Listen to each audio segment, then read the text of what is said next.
She's driven by the power. She's driven to get the power. That is the driving force in her life. She does not answer questions straight out. She is the expert of not saying what she believes. She will run on attacking Republicans and being the first woman president. And oh, isn't that amazing? Oh, it's a woman. She can walk and talk. The thought here is it's all politics. Parcel out favors to individual groups, whether it's unions here or the farm bloc there. But she is steeped in controversy, steeped in sleaze. That's why they don't want us to look at her record. I would recommend that Hillary Clinton appreciate that she's not going to be, by any means, the candidate of American women. American women have diverse views on politics, just like men.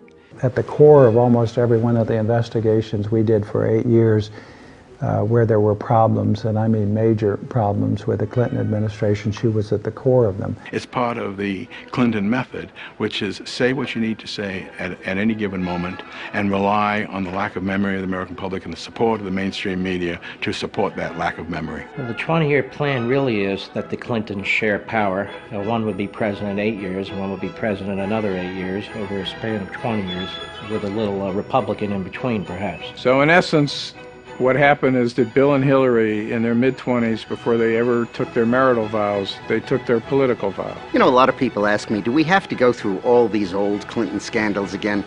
Well, I have good news for you. You don't, because you can look at the new ones, because Hillary Clinton scandals are a gift that keeps on giving.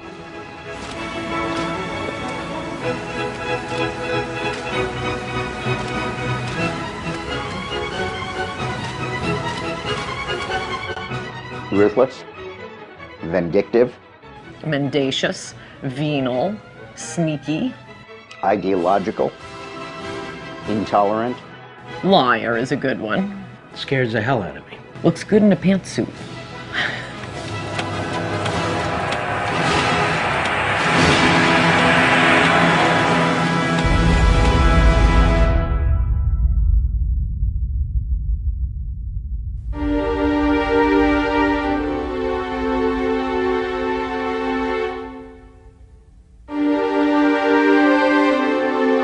I announced today that I'm forming a presidential exploratory committee. I'm not just starting a campaign, though. I'm beginning a conversation with you, with America. So let's talk, let's chat, let's start a dialogue about your ideas and mine. And while I can't visit everyone's living room, I can try. So let the conversation begin. I have a feeling it's going to be very interesting. The challenge for Hillary Clinton on the campaign trail is she has to pretend to be something she's not. She's far more liberal than she's going to want to let on. That means you have to be very controlled. You can't be too spontaneous. You're pretending to be something. And I think that's going to be a potential problem for her on a couple of grounds. It's inauthentic, and people spot that.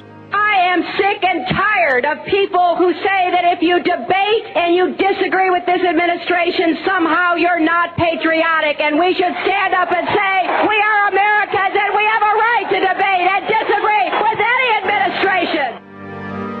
She's a person who's struggling herself with figuring out who she is, or more importantly, how she wants to present herself to the American public, because her own advisors told us her sort of authenticity and who she is issue 1, issue 2, and issue 3 for her.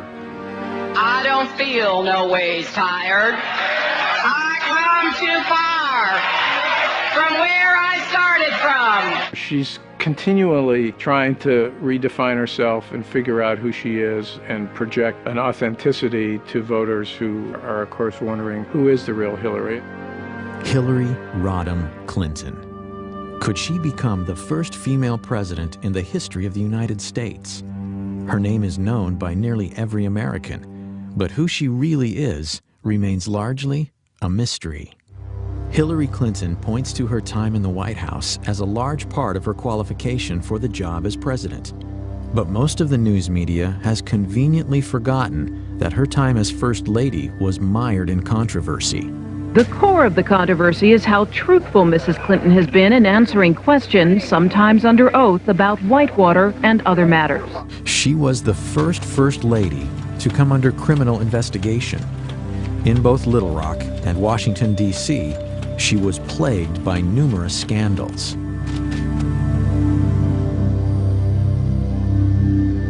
Senator Clinton has extraordinary ability to obfuscate, refuse to answer questions, avoid confrontations, and up until now has been given a pass on it. A story in the New York Times talking about why Senator Clinton voted this way, because I think some people were surprised by it.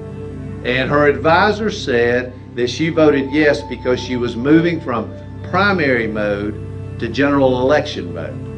Primary mode versus general election mode? How about tell the truth mode? How about we say the same thing in the primary that we say in the general election? We know that Hillary's an insecure person. Secure people don't lie. They don't lie inveterately the way she does. What drives Hillary now is power. She very much is interested in gaining power. She considers herself to be a special person. She has a lot of arrogance, a spirit of superiority about her, and this is the driving force in her life, is to gain and acquire and maintain power. And her husband got to the top, and she saw it, she felt it, and she wants there herself. Over the past 16 years, Hillary Clinton has undoubtedly become one of the most divisive figures in America. How this makes her suited to unite the country as the next president is troubling to many. And recall Hillary speaking at a black church on Martin Luther King Day. What a coincidence. When you look at the way the House of Representatives has been run, it has been run like a plantation, and you know what I'm talking about. And you know what I'm talking about, girlfriend. That's how she's going to get to power? By accusing the Republicans of running a plantation at a black church on Martin Luther King Day? That's it? Okay. After announcing her bid for the presidency, fellow Democrats, including former Clinton confidant and Hollywood mogul David Geffen, publicly questioned Hillary's integrity and truthfulness. Such breaks within the Clinton inner circle beg the question: what is the truth about Hillary Rodham Clinton? It's a recklessness that's born of arrogance that goes back to her 1960s roots in their narcissism. They believe they are a rule unto themselves. I mean, every time Hillary's been caught in a scandal, she really did it. No one made it up. She's deceitful. She'll make up any story, lie about anything, as long as it serves her purpose of the moment. And the American people are going to catch on to it. So who is the real Hillary Clinton? Is she a brilliant trailblazer poised to make history as the first female president? Or is she ruthless, cunning, dishonest, willing to do anything for power? Because of your position or your husband's, might have given you some kind of unfavorable or, a favored advantage? There isn't any evidence that anybody gave me any favorable treatment. Yes, my question, I'd like a follow-up too. First one has to do with Susan McDougal. She said that she brought the documents of Whitewater over to you at the governor's mansion. Did you receive all the documents? And if so, what became of them? Every document that we have obtained has been turned over to the special counsel, no matter where it came from. Mrs. Clinton, can you tell us what you know about stories about shredding of Whitewater documents down in Arkansas? Nothing. At the gubernatorial mansion? Oh, that didn't happen, and I know nothing about any other such stories. You know nothing about documents relating to Whitewater ever shredded anywhere that you know about or authorized or didn't authorize? Absolutely not.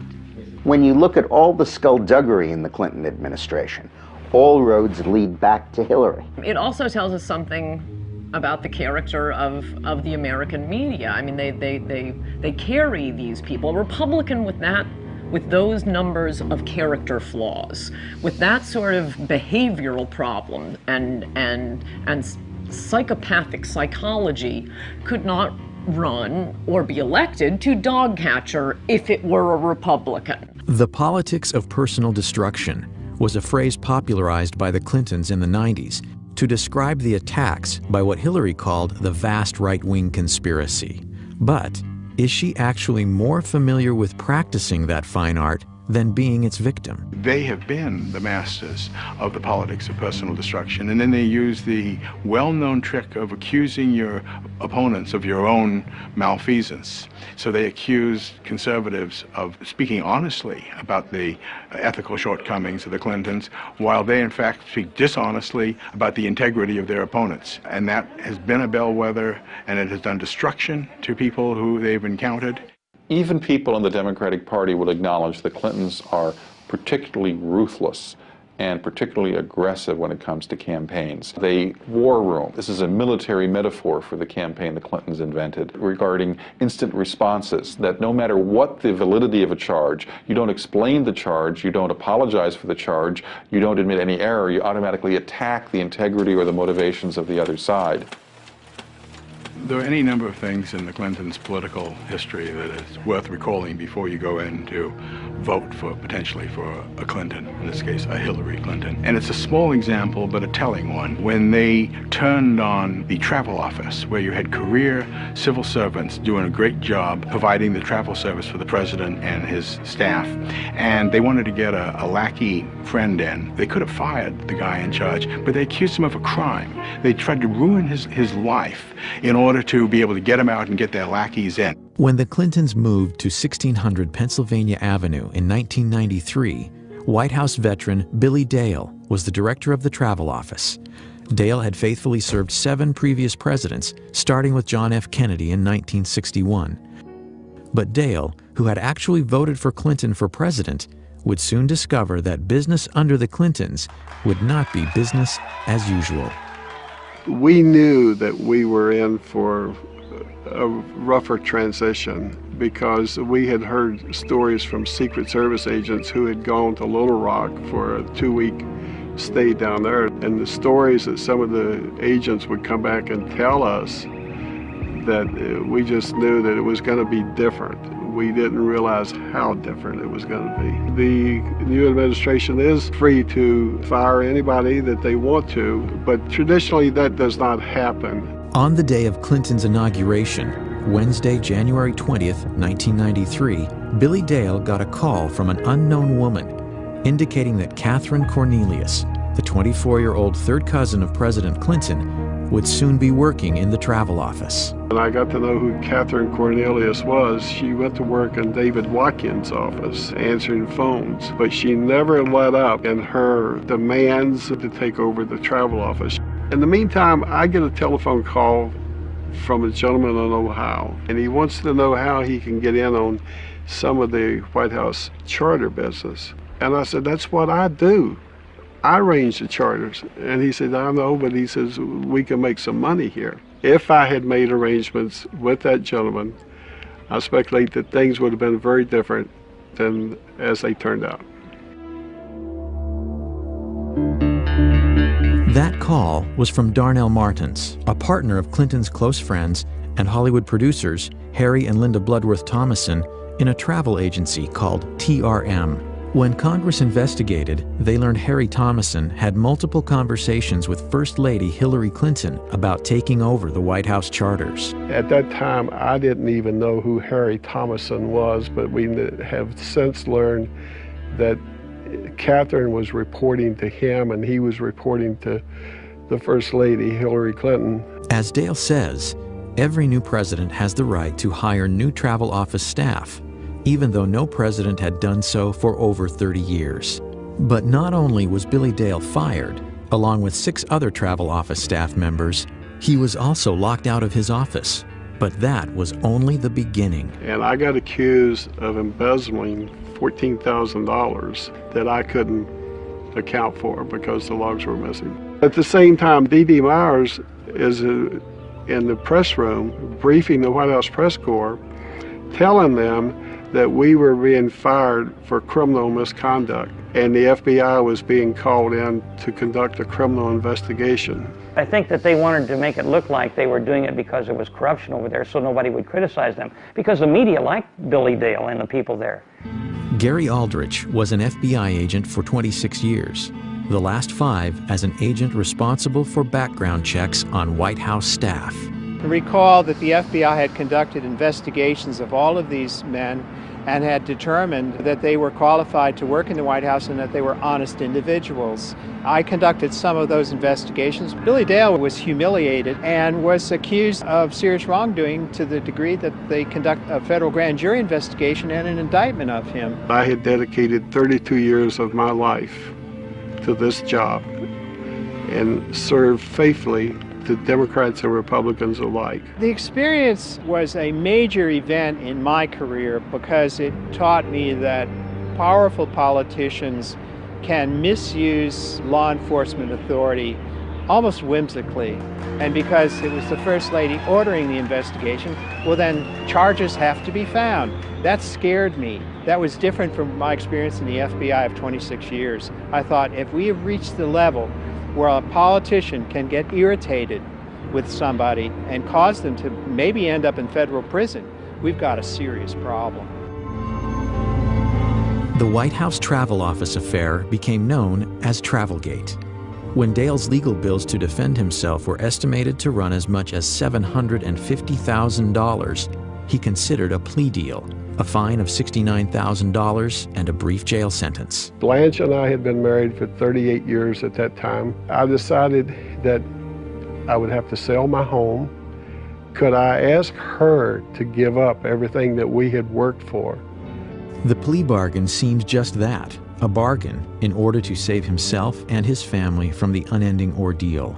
But when Dale was informed he would not be able to proclaim his innocence, he realized he couldn't bargain with the truth. In the meantime, during this year, I got a notice from the IRS that I was being audited. For the next 30 months, Dale was investigated. His son and daughter were also subpoenaed. I remember Vicki, our oldest daughter, telling her mother that if I was found guilty, and maybe we better start over. You were sent to jail for something you...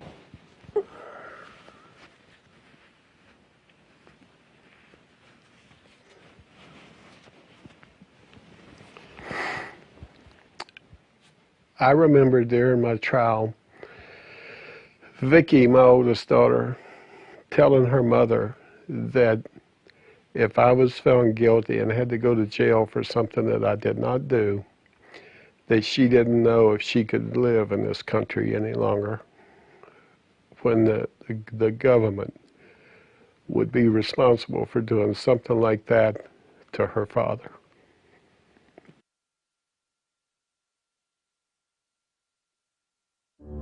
When the case went to trial in the fall of 1995, a procession of White House journalists volunteered to serve as character witnesses for Dale, including Brit Hume and Sam Donaldson. The press at the time, I think, ought to remind people that I testified at Billy Dale's trial as a character witness for him. The jury needed less than 2 hours to reach a verdict. And the jury came in and they found me not guilty on all counts. I laid my head down on the desk in front of me and cried. Ultimately, the Office of the Independent Counsel's final report on the Travel Office firings found that Mrs. Clinton's sworn testimony was factually inaccurate. Hillary Clinton was more powerful as a first lady than any first lady that had been in the White House that I knew of. Until I have learned that she was involved with it more than Bill was. Bill just wiped his hands of it and just would let her handle it. That's an example of the cynicism and the ruthlessness of the Clintons. And at the time, I think a lot of people thought that Hillary had at least as much to do with that as Bill did. What she did to the Travel Office, I mean, in a way, that is the most illustrative scandal because it was such an Evita Peron act of maliciousness toward these ordinary people. This guy running the Travel Office all these years, I'm getting them out, getting my rich Hollywood friends in. It's not even the most illegal thing they did, but it is the most contemptible thing they did. Billy Dale wasn't the only victim of what some would allege to be Hillary Clinton's brutal and corrupt political machine. I would say the most important thing I would study is her conduct as First Lady, not as Senator. And her lack of sensitivity to civil liberties, of privacy, using the Internal Revenue Service, her hostility to opponents, her hardness, her meanness. The Clinton administration, almost from its first day, started using the IRS as a threat. I know a lot of tax lawyers, and they said the odds of someone like Paula Jones with her income being audited by the IRS is like being struck by lightning twice.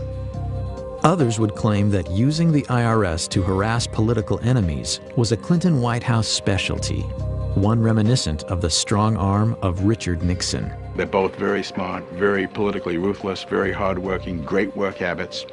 Some of them not complimentary, very cynical, willing to do things that are beyond the pale of proper conduct. Proper conduct would not include using private investigators to intimidate. Those allegations come from several women involved with Bill Clinton, including Jennifer Flowers, Elizabeth Ward Grayson, Paula Jones, and Kathleen Willey. The scare tactics, you know, being followed, being audited by the IRS, their homes broken into. I mean, where does it end? Clinton supporter and campaign worker Kathleen Willey was a White House volunteer who alleges that President Clinton sexually assaulted her during a meeting in the private study off the Oval Office in November of 1993. I kept thinking to myself, what in the hell is he doing? That's what I kept thinking, and which sounds silly at the time, but I was getting embarrassed for him. If that's just, you know, this is just not proper. You have to remember, this was at the time when there was a lot of speculation about his womanizing, and I was the loyal Democrat, and I would not allow myself to believe that that was true. I just thought it was all just rumor.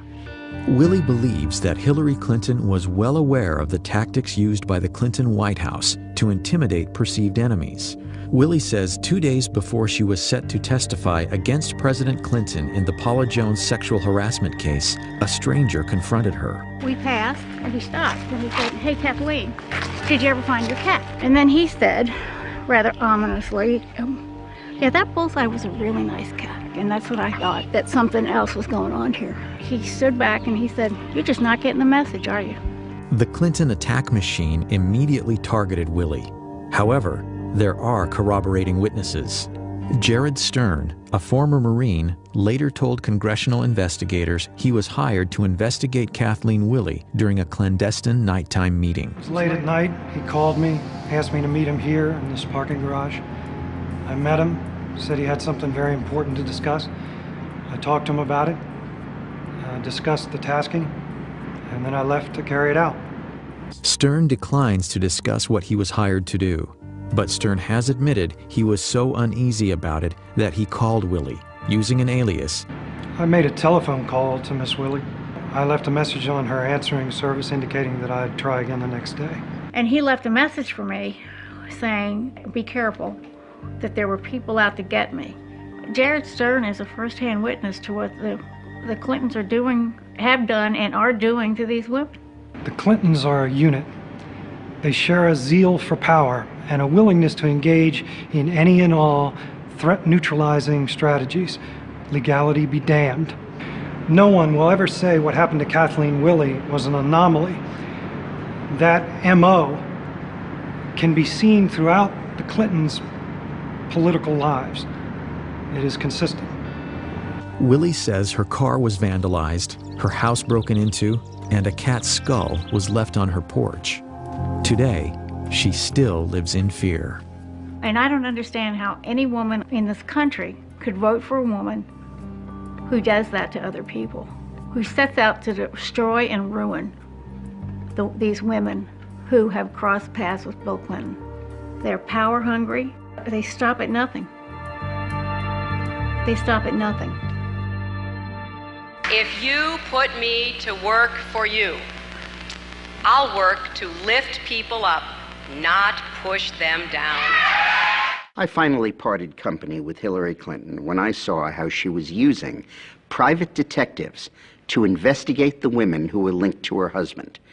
Not to change him, not to reform him, not to make him a better person, but to cow the women into silence so that he could get elected president. I do not want that woman controlling the IRS or the DEA or the NSA or the FBI or the CIA. Not in a democracy, I don't. I mean, think of what it says about Hillary Clinton, that she was willing to put up with his open philandering, with anything in a skirt who wanders before his eyesight, all for the power. At least with Bill Clinton, he was just, good time Charlie. Hillary's got an agenda, and she's willing to put up with that to be president of the United States. She's got a to-do list when she gets to the White House. Hillary Clinton's Machiavellian behavior, her tendency to manipulate, deceive, and destroy for personal gain, is nothing new. This woman, now a hero to feminists, gained much of her power during the Clinton presidency from her ability to deal with her husband's infidelities. Bill was always heavily involved in the policies of his administration, but he left chasing down his women and silencing them, pursuing the scandals and lying about them, escaping culpability for any of the things in their past, to Hillary. She was his Nixon. She was his evil equivalent. She was the one who made sure that nothing got to him because she was so good at it. And she was.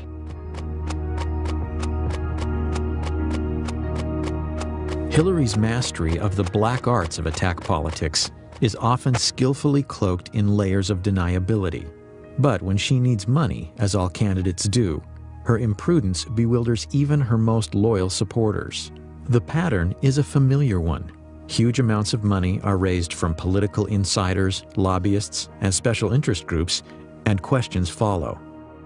In the summer of 2007, Hillary was forced to return nearly $900,000 from fundraiser Norman Hsu, who is now under indictment for running a Ponzi scheme. During the White House years, it was the dirty money of a cast of characters that included Johnny Chung and Charlie Tree, both convicted of illegal campaign fundraising. I think it was Johnny Chung that said the White House was like a subway turnstile. You put the money in and you got in. And if his tokens were very large, of course. There's evidence that he collected money from a Chinese intelligence officer, and they were trying to influence our elections to gain access to decision-making powers in the United States so they would bend U.S. policy towards China. The campaign finance scandals were so extensive, 120 people either fled the country to avoid being interrogated by investigators, pled the Fifth Amendment, or otherwise avoided questions. 14 guilty pleas came out of that. This is really stunning. And it's stunning to me how the media will give her a pass and how the media pretends none of these things happen. And they accept the Hillary operatives line, which is, well, that's old news. Everybody knows about it. Let's move on. Okay, we move on. Now they're laundering money through Chinese dishwashers in Chinatown in New York. I'm a little surprised somebody in the campaign didn't flag that down and say, dishwashers, maximum contribution, or $1,000. Let's look into that a little bit. The Los Angeles Times looked into it and found that they couldn't find something like a third of these Chinatown contributors, and that they found other people who said they had no idea that they had made contributions. It looks like a clear case that somebody committed fundraising law violations, and the Clinton campaign at the least did not do due diligence to try and track that down.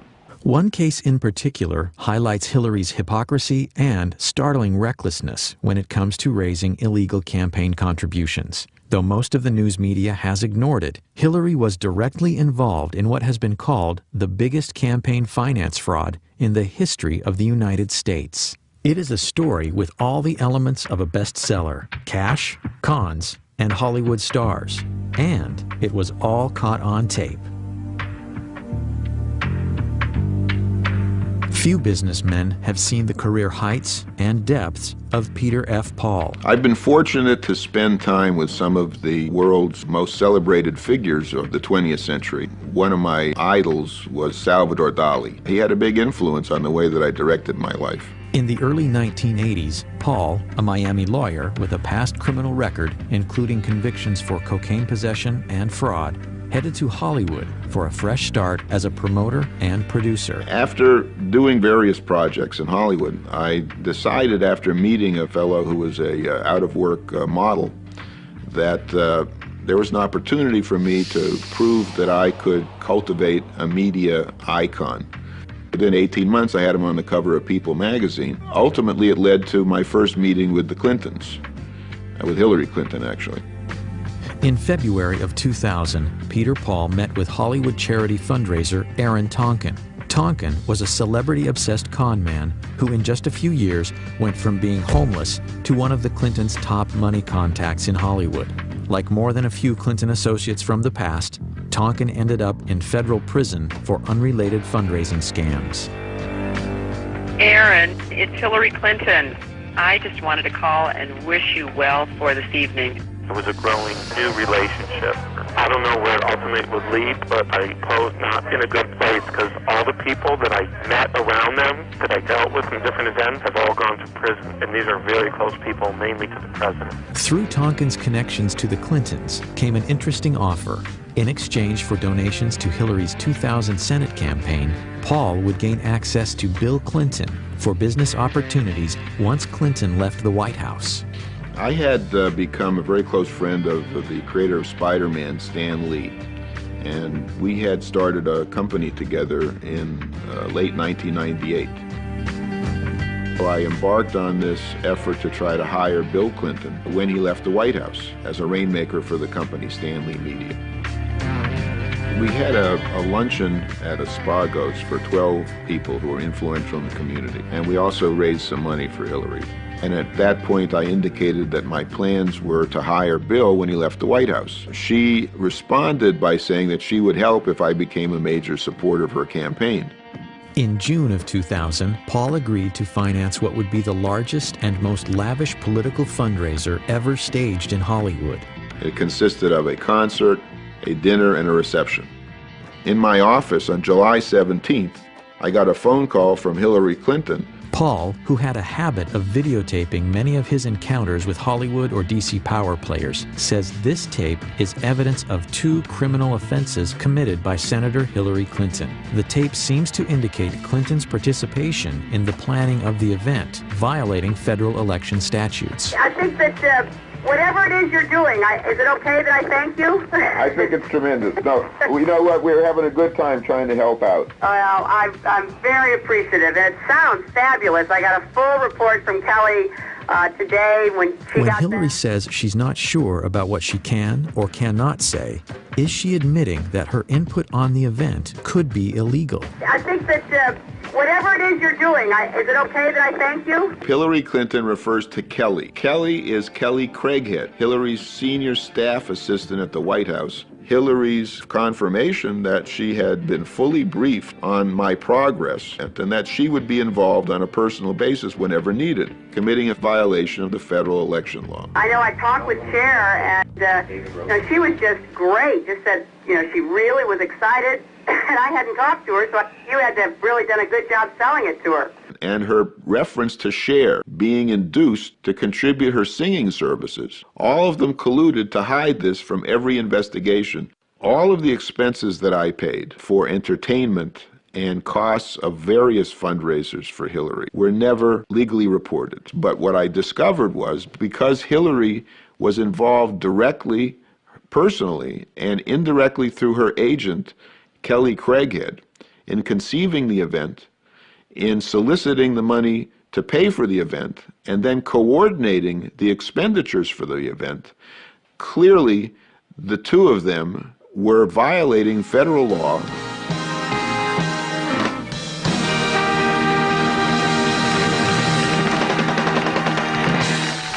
Ladies and gentlemen, the chairman of Stan Lee Media, Stan Lee. I just want to welcome you all to the Hollywood salute to President William Jefferson Clinton. It was the biggest event ever produced in Hollywood for a president. Muhammad Ali, John Travolta, Brad Pitt, Shirley MacLaine, the Steenburgens, Gregory Peck, Cher, Diana Ross, Patti LaBelle, Toni Braxton, Melissa Etheridge, Sugar Ray, Michael Bolton, Paul Anka. We had over 100 stars. The entire leadership of the Democratic Party was there, and it was a magical evening. But just 2 days later, the magic was gone. The Monday after the event, I got a phone call from Ed Rendell telling me that the Washington Post was asking questions. The position that Hillary Clinton would take was that she hardly knew me and that I didn't give any money, and that if I was smart in order to maintain my deal, that I would go along with that. The Washington Post bombshell questioned Hillary's decision to associate with Paul, given his criminal past. The Clinton camp implied they weren't aware of it. I had been vetted 6 times, my house had been prepared for a presidential sleepover, and the president allowed me to put my name on 25,000 invitations. It's impossible to think that they didn't know that I had federal convictions, which anybody that uses the internet can find within 4 clicks. Peter Paul was basically paying for the entire event, and he was held at arm's length. He wasn't invited to the White House, and they did not really want to interact with him. And it never really dawned on me, because I really didn't understand those part of politics, how it works, that they do a vetting process. Amazingly, the Clintons continued to solicit money from Paul, even after publicly distancing themselves from their newfound friend. On August 24th, a fax was sent to my office on Hillary's letterhead, the Hillary Clinton for Senate letterhead, by her finance director, David Rosen, asking me to transfer $100,000 in stock. And here you have a smoking gun document, which is on her letterhead, faxed to my controller with the wiring instructions to send $100,000 worth of stock. That's illegal. When I became Hillary's biggest donor, no one made any reference to concerns about my credibility, my truthfulness, or my ability to honestly do business. You know, Hillary has no problems with me as long as I'm writing checks. From there, the Paul case takes twists and turns no screenwriter could imagine. Stan Lee Media collapses. Paul is indicted on 2 felonies in connection with trading of Stan Lee Media stock.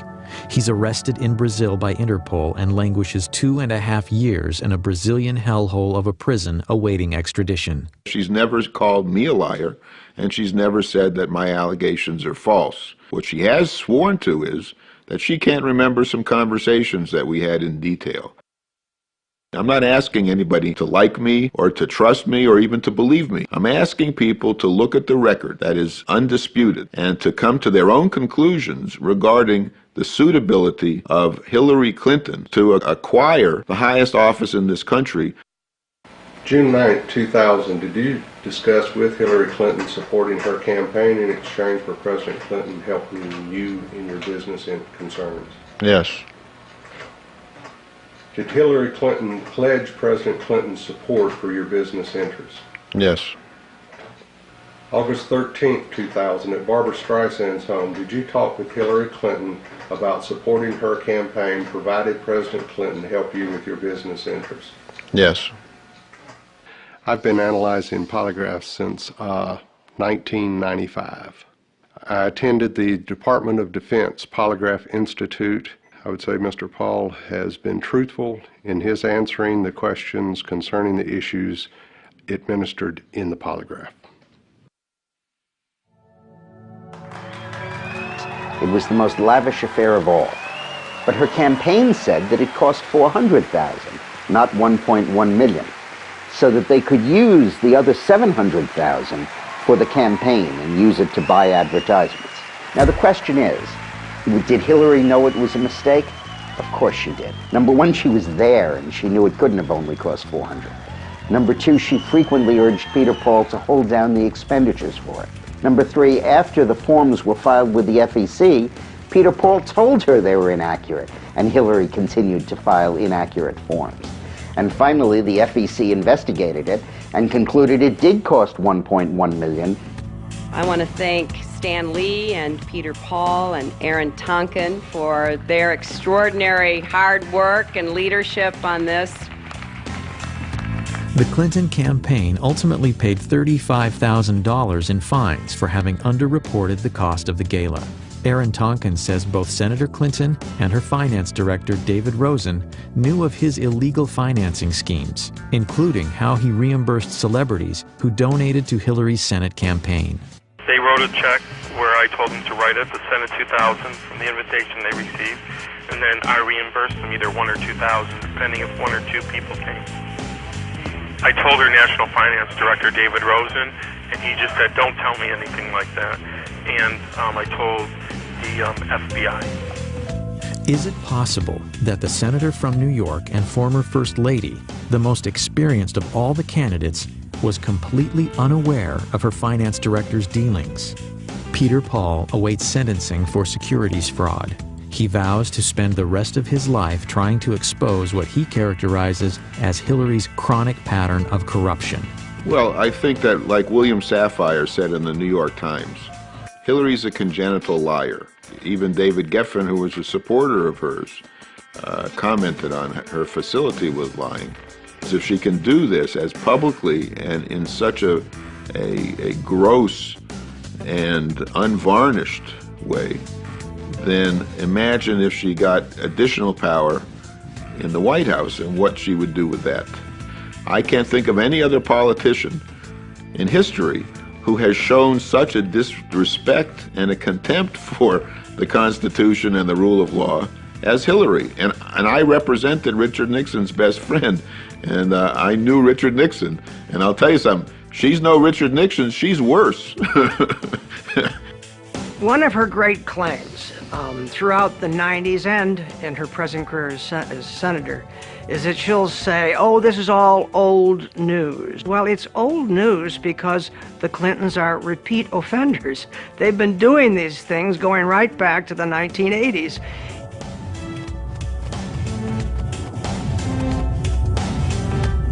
As a senator, Hillary Clinton has basically done nothing of note. She's not been a leader in national security. She's not been a leader on economic issues. She's not been a leader on anything. Is Hillary really the most qualified to hit the ground running if elected president? After all, she was First Lady for 8 years and now a senator from New York. Referring to her opponents, she said, quote, "There is one job we can't afford on-the-job training for. That is the job of our next president." First Lady ever to be the first woman from the state of New York, Hillary Rodham Clinton. Hillary says we should elect her president because of her tremendous accomplishments in the United States Senate. Well, she's passed roughly 20 bills. Let me tell you what some of them were. To commemorate the 225th anniversary of the American Revolution, to express our appreciation to Alexander Hamilton, to name the Thurgood Marshall Courthouse in Lower Manhattan, to honor the men's and the women's lacrosse high school team from Syracuse High School, to express the sense of Congress that Harriet Tubman, who died over 100 years ago, should have received a federal pension. But is that the legislative gravitas and qualifications on which to elect a president of the United States? Is she kidding? During her Senate campaign, Hillary promised to create 200,000 jobs, largely to benefit economically depressed upstate New York. And if you help me get elected, I'll work day and night to put this plan in effect for the people and children of New York.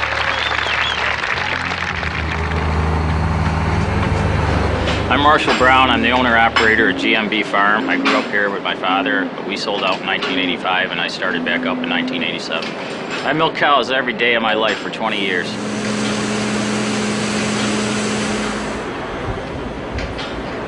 Agriculture is New York State's largest industry. I don't know if Hillary was told that when she got off the plane or not. Dairy farming is the largest segment of that. 3 years ago, Hillary Clinton came to Oswego County. She said she had a plan for the dairy industry.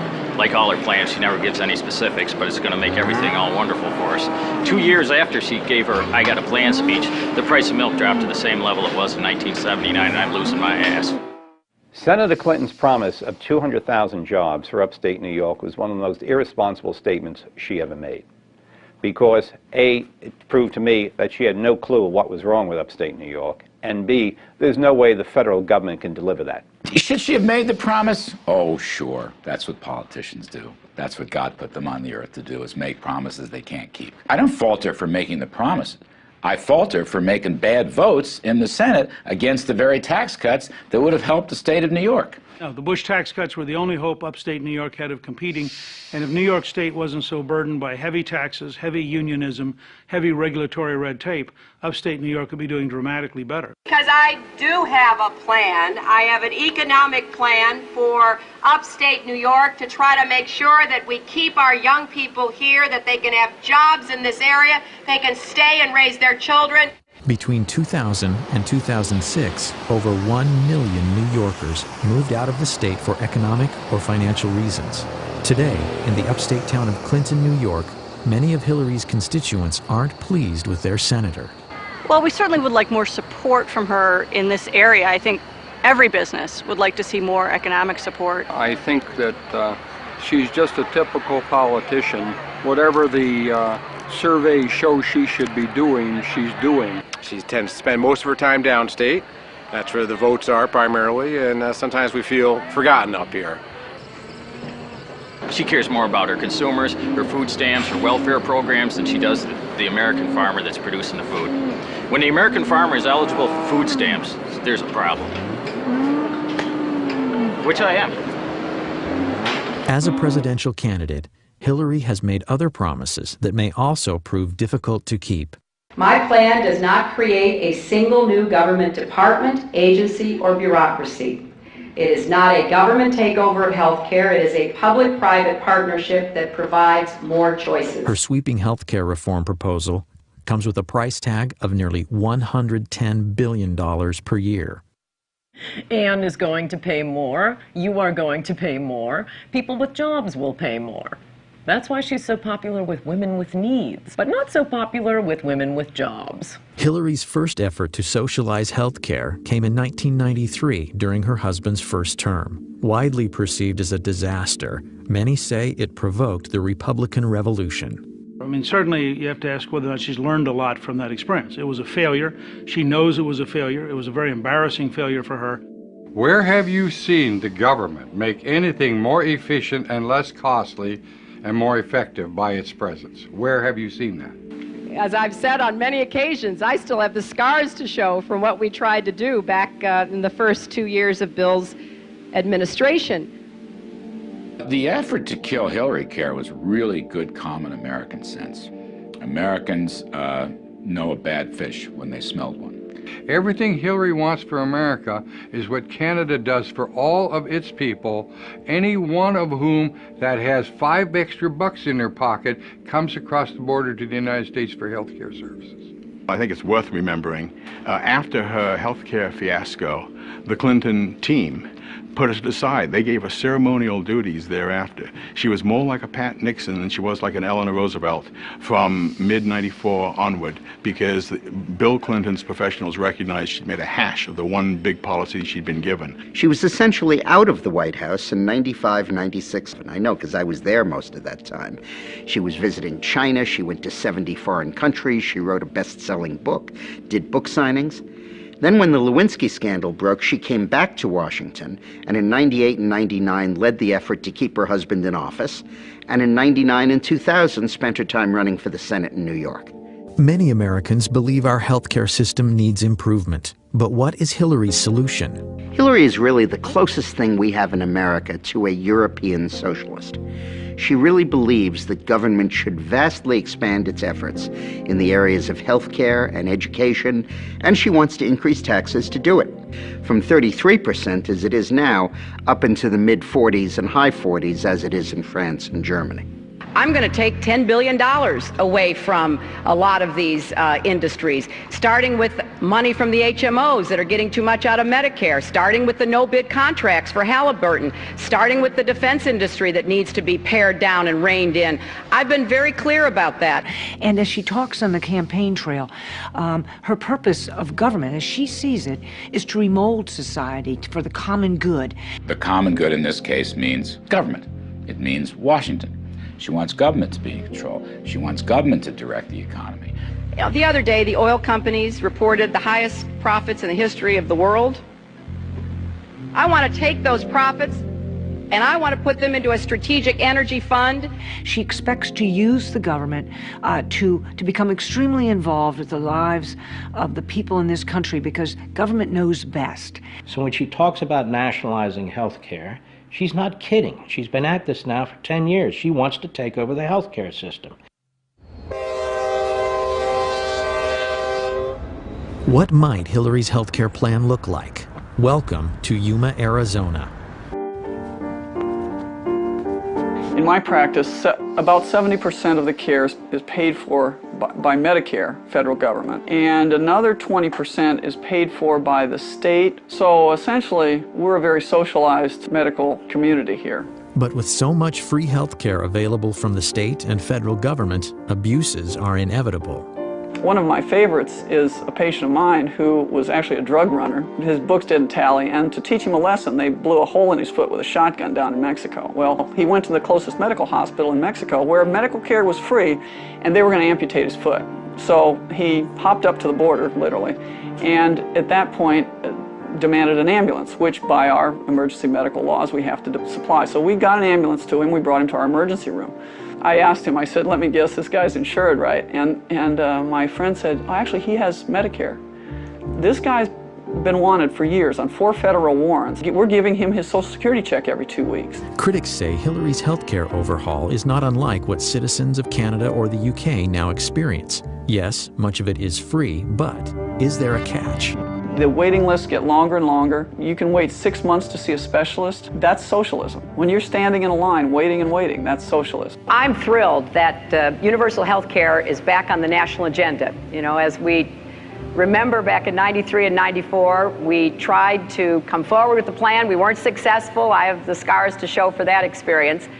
Medicine should be between one physician and the patient, not between an army of bureaucrats and the patient. If people give their health to the government, what does the government not control? The federal government from 3,000 miles away is not your doctor.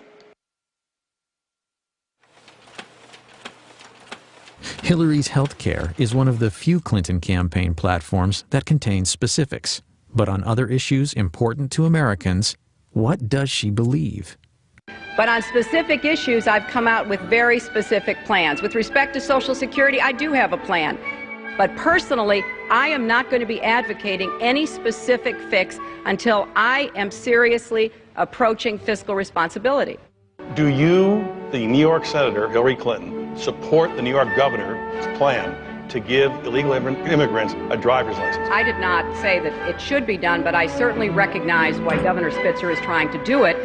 No. You said yes. No. You thought it made sense to do it. No, I didn't, Chris. It makes a lot of sense. What is the governor supposed to do? Do I think this is the best thing for any governor to do? No. Obviously, she hadn't been coached on. And if she's not coached, she's, despite the fact that she's intelligent, she is so insecure and so loathes the give and take of real politics that she just seizes up. And she sure seized up when those questions were asked her. Now, finally, for the first time, everyone talks about, well, Hillary talks about how, oh, they were so mean to her, they were so mean to her. All that happened in that debate was that, I think it was Tim Russert in that debate, engaged in the old journalistic practice of the follow-up question. That's all it took, and, you know, all hell breaks loose because Hillary's asked to actually tell us what your position is. You know, it raises the question, can you withstand the criticism in the way that any president has to?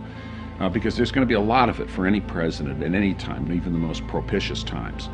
And if you're going to whine about people complaining about you, that doesn't suggest presidential stature or character.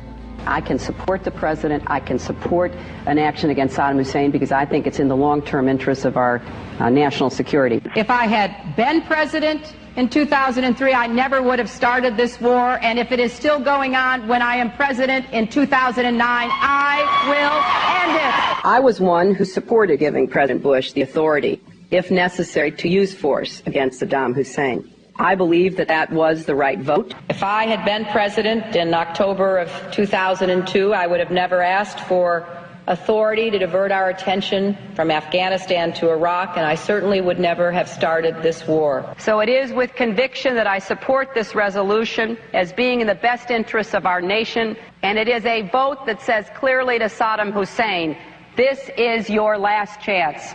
Disarm or be disarmed. I stand for ending the war in Iraq, bringing our troops home. We're going to have troops remaining there guarding our embassy. We may have a continuing training mission, and we may have a mission against al-Qaeda in Iraq. There's one Hillary who says, I'm going to bring the troops home right away when I'm elected president. Another Hillary who says, I'm going to keep troops in Iraq indefinitely. One of these two women is lying. I think she did that as long as she thought that it was still politically advantageous to support the war effort. Once 2006 kicked in and the war became quite unpopular, at least for a while, then she started moving to the anti-war position, reversing her positions which she held only months before. Not because her heart was full of pacifistic leftist tendencies, because she thought it was the politically expedient way to go. Flip-flopping on a driver's license is one thing, but words do matter, particularly when they impact the lives of our soldiers and their families. He loved being a Marine. He looked me square in the eye and he just said to me, he said, Dad,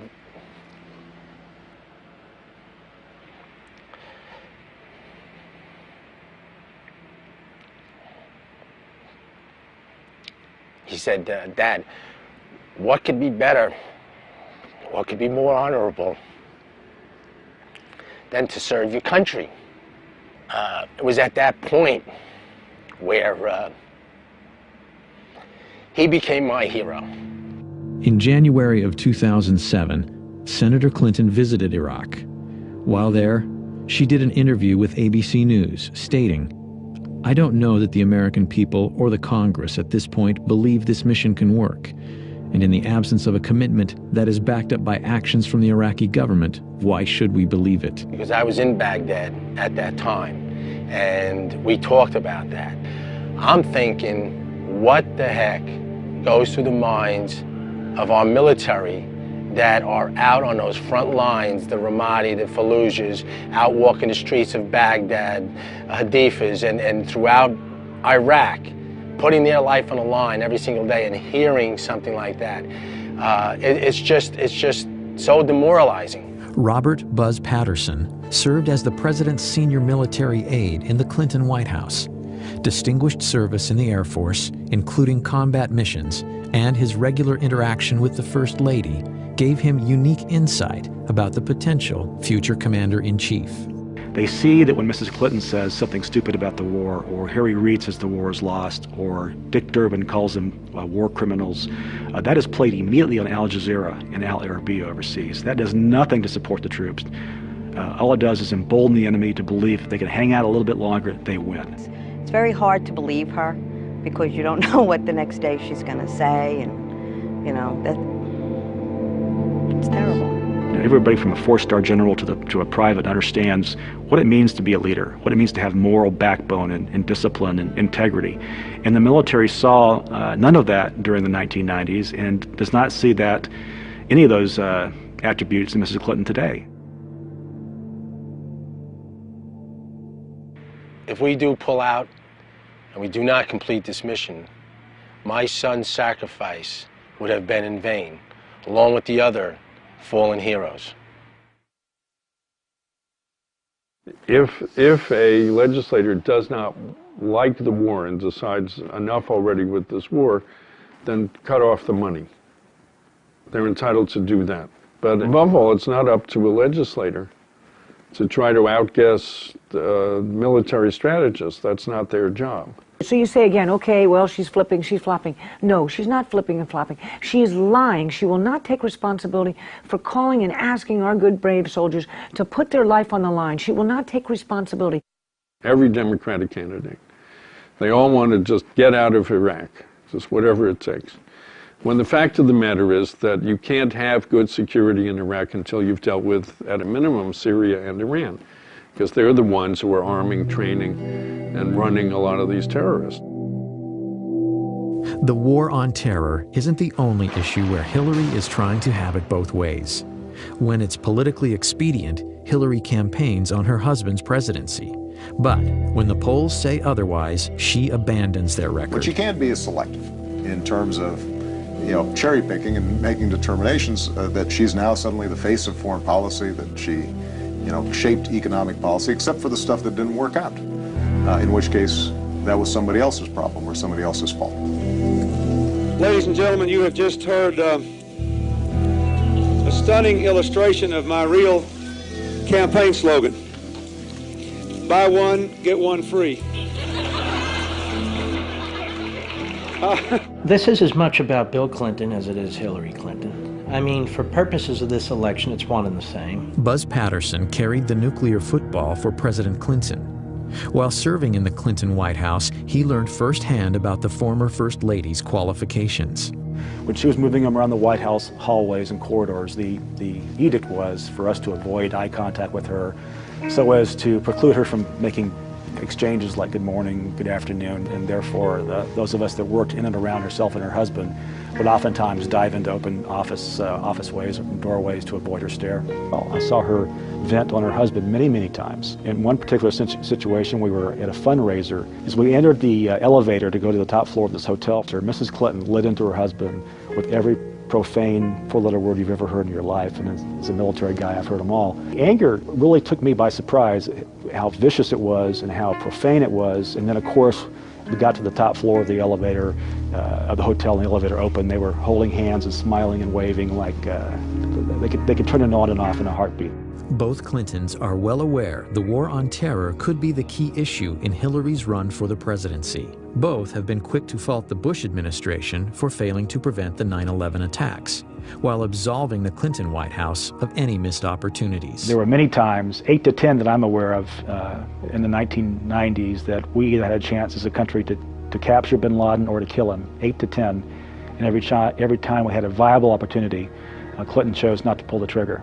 And I'm certain that if my husband and his national security team had been shown a classified report entitled Bin Laden Determined to Attack Inside the United States, he would have taken it more seriously than history suggests it was taken by our current president and his national security team. Patterson says that's laughable. He says President Clinton was briefed by multiple U.S. intelligence agencies of al-Qaeda plans to attack the United States. We knew about the potential. Nick specifically pointed to the possibility of using hijacked airliners into the Pentagon, CIA headquarters, and it also talked about New York City. Cyrus Nowrasteh is the award-winning writer-producer of the ABC miniseries The Path to 9/11. Though his movie takes aim at both the Clinton and Bush administrations in the days and years prior to 9/11, Nowrasteh says he and his film were targeted by the Clinton machine.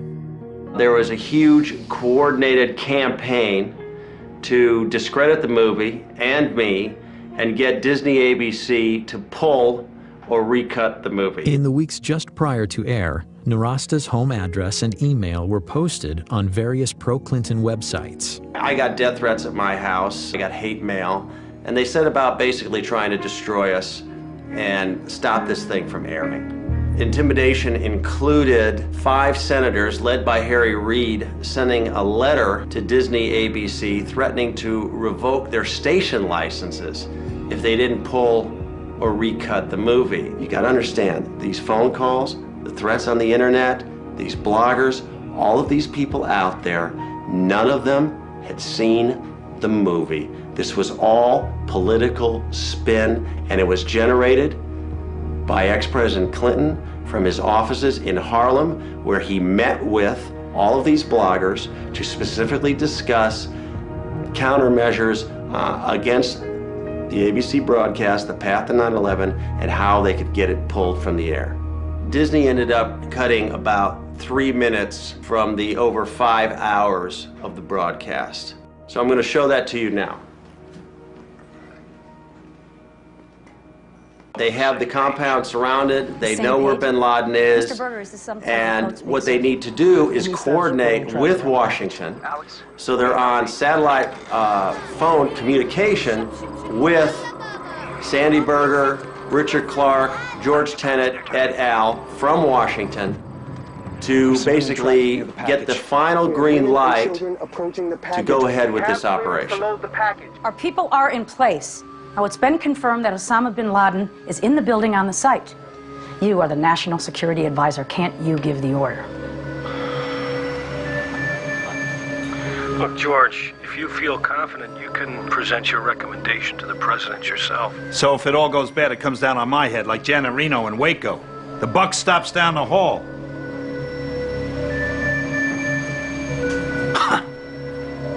Mr. Berger, sir.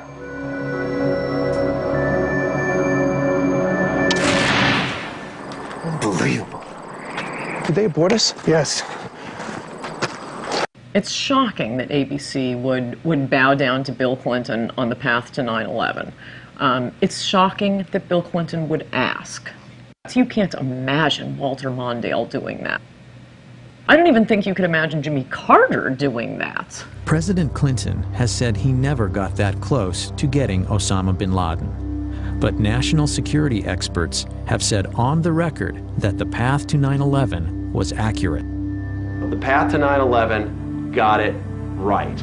That's why they were upset. We exposed the hot button truth that they've been trying to bury for years. The $40 million project was a rating smash with nearly 28 million viewers. It later received 7 Emmy nominations. But if you want to catch The Path to 9/11 on DVD, you can't. ABC Disney won't release it. Why would they pass up millions of dollars in DVD revenue?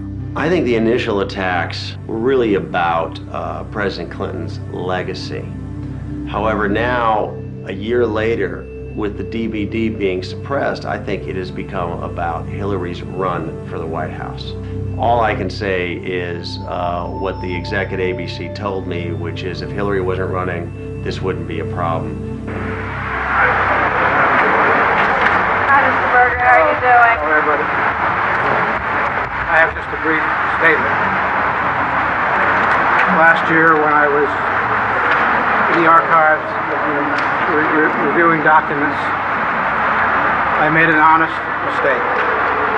It is one that I deeply regret. Former Clinton National Security Advisor Sandy Berger pled guilty to stealing and destroying highly classified documents from the National Archives and lying to investigators. I might say it seems Sandy walked out of the National Archives with some PBDs in his BVDs and some classified docs in his socks.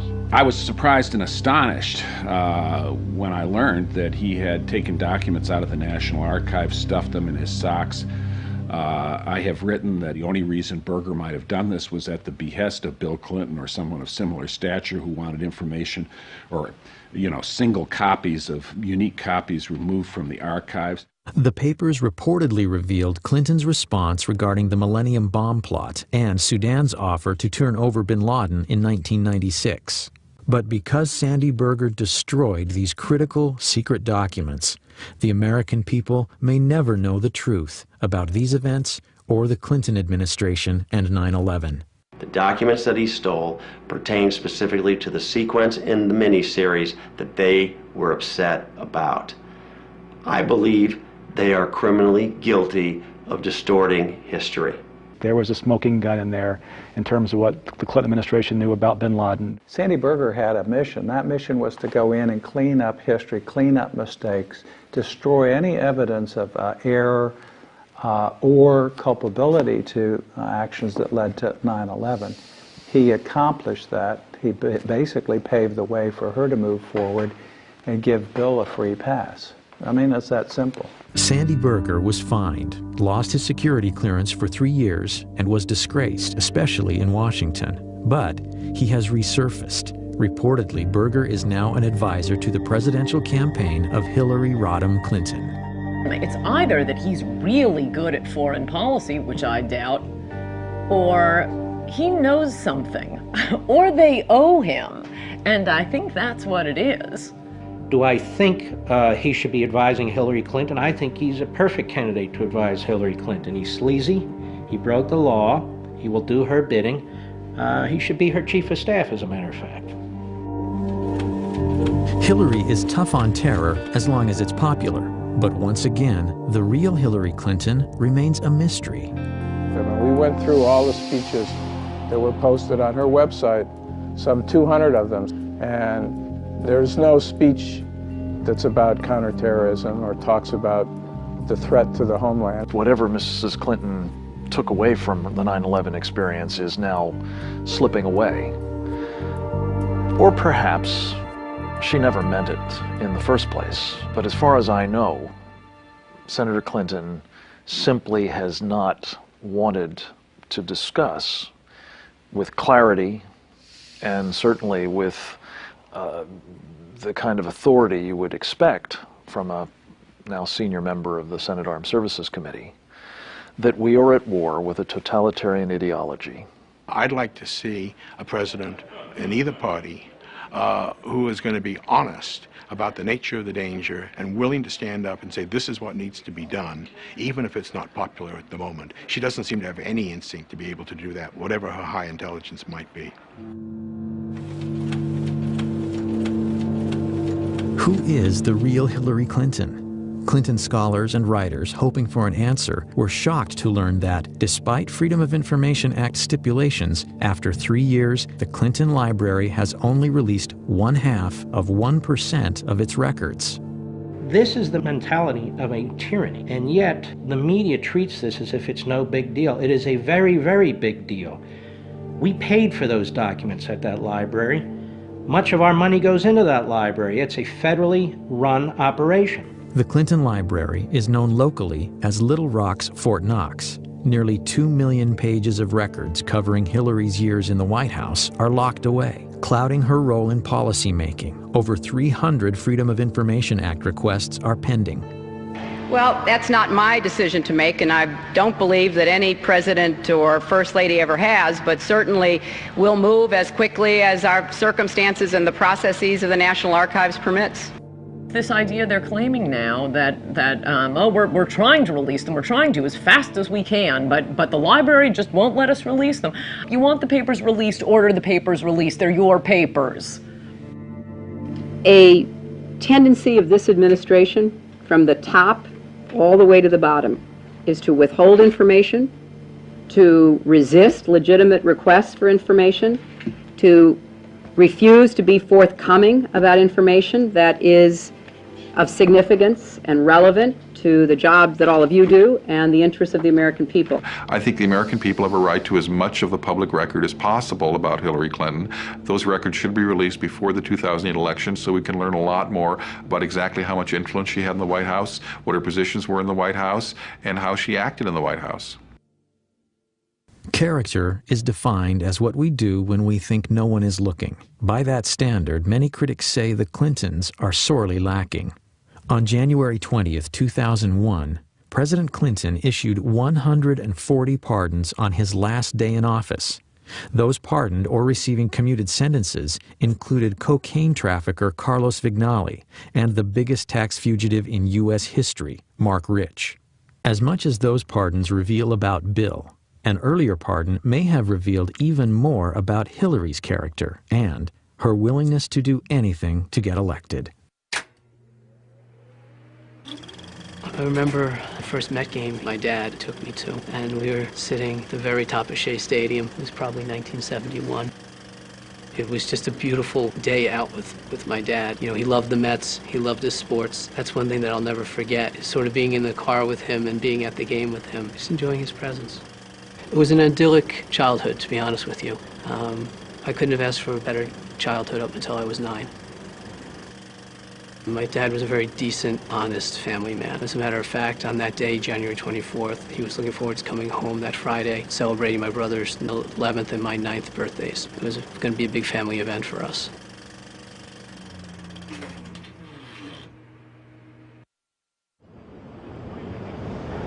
Fraunces Tavern has an extraordinary place in American history. It's where the Sons of Liberty met. It's where George Washington bid farewell to his officers at the end of the Revolutionary War. And it's also the place where Frank Connor, my father, was murdered in 1975.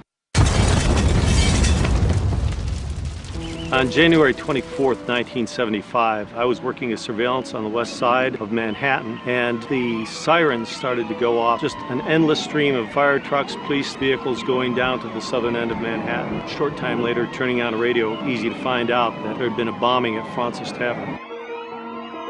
Nobody dreamt that this was a daytime bombing of a restaurant in New York City in the United States of America, because it simply was not the sort of thing that happened in America. The senseless bombing had been perpetrated by what was arguably the most active terrorist organization in U.S. history, the FALN. But in 1975, the FALN was a newly formed, previously unheard of organization that through deadly violence advocated complete independence for Puerto Rico. I kept hoping and thinking that maybe he's under rubble, trying to get through and there's a mistake. It really didn't happen, that he was okay. My mom says now that all she wanted to do was run. She wanted to run out the door and keep running. I remember I was a little tiny 9-year-old, and I was one of the guys that picked me up, and I was sort of punching him in the back, not knowing how to react to something like that.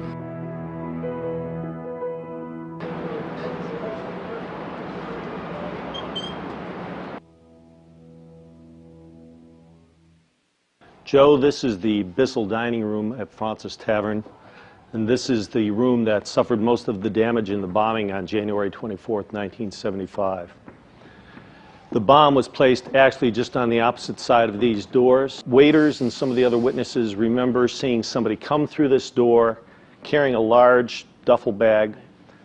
He looked around the room. One of the waiters was about to approach him and tell him that he had to leave when he stepped back out. Apparently left the bomb outside. This was a typical FALN device. It was a quantity of dynamite, included propane tanks, which was one of their trademarks in building their bombs in the early days, and a simple timer, a wristwatch altered to serve as a timer to set off the device. So he knew when he placed it that essentially the people that he had seen were going to feel the impact of it. Absolutely. He knew that he was committing mass murder, no question about it. Where would my dad have been sitting in relation to this table? I believe your dad was sitting at the end of the table here, Joe, and would have been one of the first people hit by the blast of the bomb.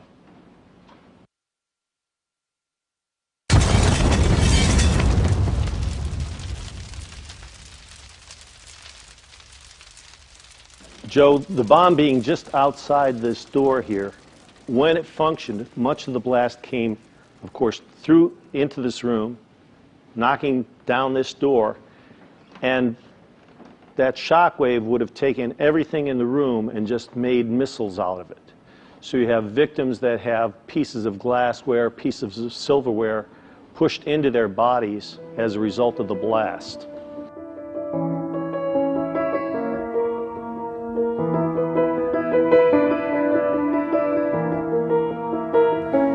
Do we know why they chose the time, the place, the day? The communique that they left said that they were trying to kill capitalist, imperialist pigs in Fraunces Tavern, and specifically cites Fraunces as being the target. 4 died, and more than 50 were injured. It was a typical FALN operation, one of over 130 bombings between 1974 and 1983. But on that crisp winter day at Fraunces Tavern, no one could imagine what the future held for the murderous members of the FALN. Hillary's biggest problem running for the Senate was that she wasn't a New Yorker.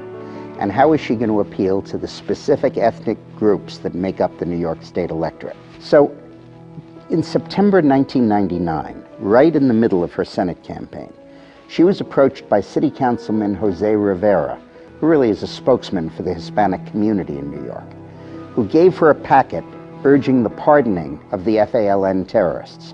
And included in the packet was a letter to Hillary asking her to use her influence on her husband to get these pardons granted. And 2 days later, they were. Freedom came today for most of the 14 Puerto Ricans who accepted President Clinton's controversial gift of clemency. 11 of them, who describe themselves as nationalists, some others describe them as terrorists, were released from federal prisons around the country. It made no sense. Not one of the incarcerated FALN terrorists had requested clemency or had expressed any remorse. In fact, Prior to that action, the Clinton administration had granted clemency in just 3 cases out of over 3,000 applications, according to the Office of the Pardon Attorney at the Justice Department. It was putting a political agenda of the Clintons above my father's life. Sandy Berger appeared on television a day or two after the pardons were granted, or after the clemency was granted, and stated that these people were not personally involved in violence. That's simply not the fact. In this case, these people were convicted of planting 36 bombs in Chicago.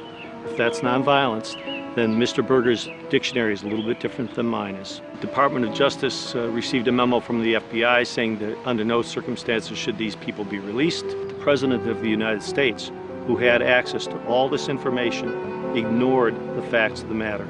You have to ask yourself, who benefited from this besides the terrorists themselves? It's my view that have concluded the only other person that could have benefited from this was Hillary Clinton. The Senate, on a 95-2 vote, later denounced President Clinton's FALN clemency. Candidate Clinton claims she is the most experienced.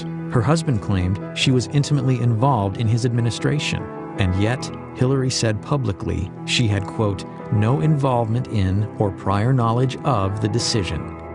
Obviously she knew about it. Obviously she asked Bill to do the pardons. And obviously when she says she knows nothing about it, she's not telling the truth.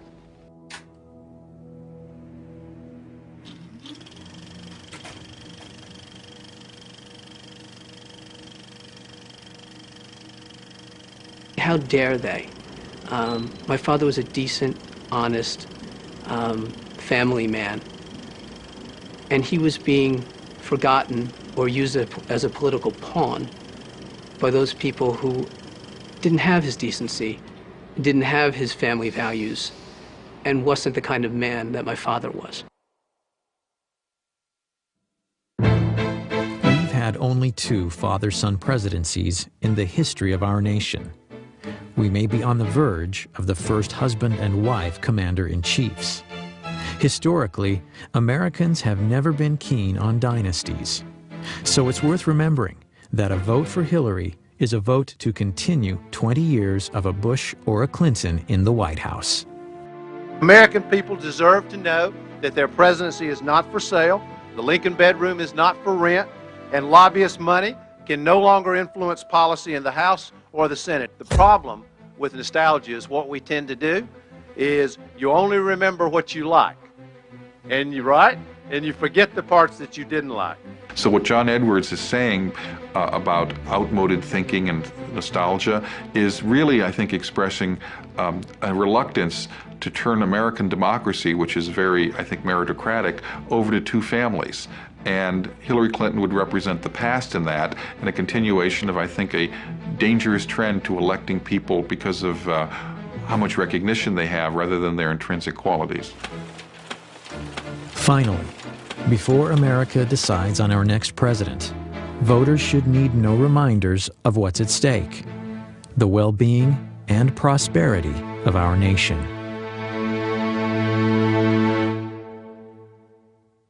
We uncovered a radio show that Eleanor Roosevelt, her heroine, did in 1934. Eleanor Roosevelt was asked during the show, when will a woman become president? Her answer, when a majority of the American people have trust and confidence in the integrity of her. And that's the challenge that Hillary faces. It's been said, and I agree with it, that this is the most personal political choice that Americans make. We're very interested in their personality traits, their person that they could trust, that they would like. That's where I think Hillary Clinton as a candidate has great defects.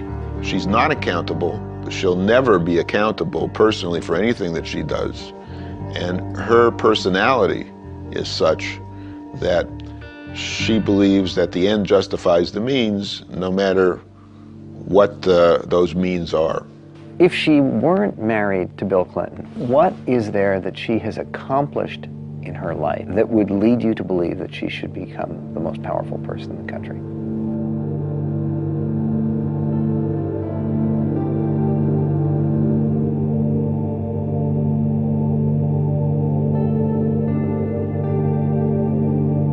Which candidate is most likely to be able to be successful in protecting us from the threat from radical Islam? That is the central crisis of our time. If she reverts to form, Hillary Clinton will likely be in the future what she has been in the past, which is a person, a woman, a politician of the left. And I don't think that's going to be good for the security of the United States. She can't favor English as the official language of government, has said she can't favor it. 85% of the American people favor English as the official language of government. I think there are a number of big issues where you'd have a very clear contrast. She favors liberal judges. 91% of the American people favor the right to say one nation under God. The bigger this campaign is, the bigger the choice is, the more trouble she's in. What will be important, though, and this is some baggage she has to deal with, is the idea of a co-presidency, the idea that Bill Clinton will be back in the White House. Because I think when he left the White House, people had had enough. I can't imagine that Americans want to go back to the 90s and the country being dragged into this ugly, dysfunctional family drama. I certainly don't see Hillary Clinton as someone who can unify the country. President Bush didn't. I don't think she would either.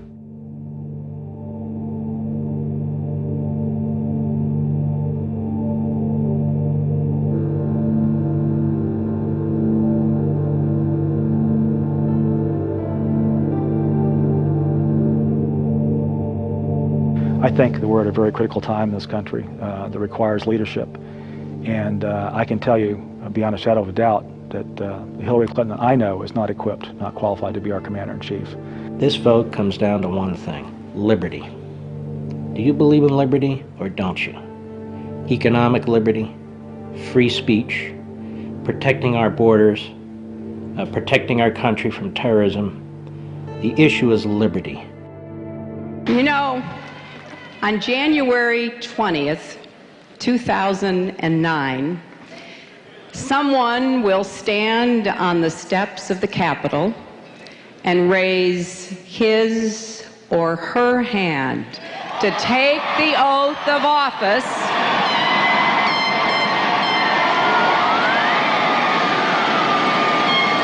as the 44th President of the United States of America.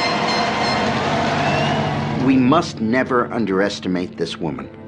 We must never understate her chances of winning. We mustn't be lulled into a state of security and complacency by the newfound moderation that she likes to talk about. And we must never forget the fundamental danger that this woman poses to every value that we hold dear. You see, I know her.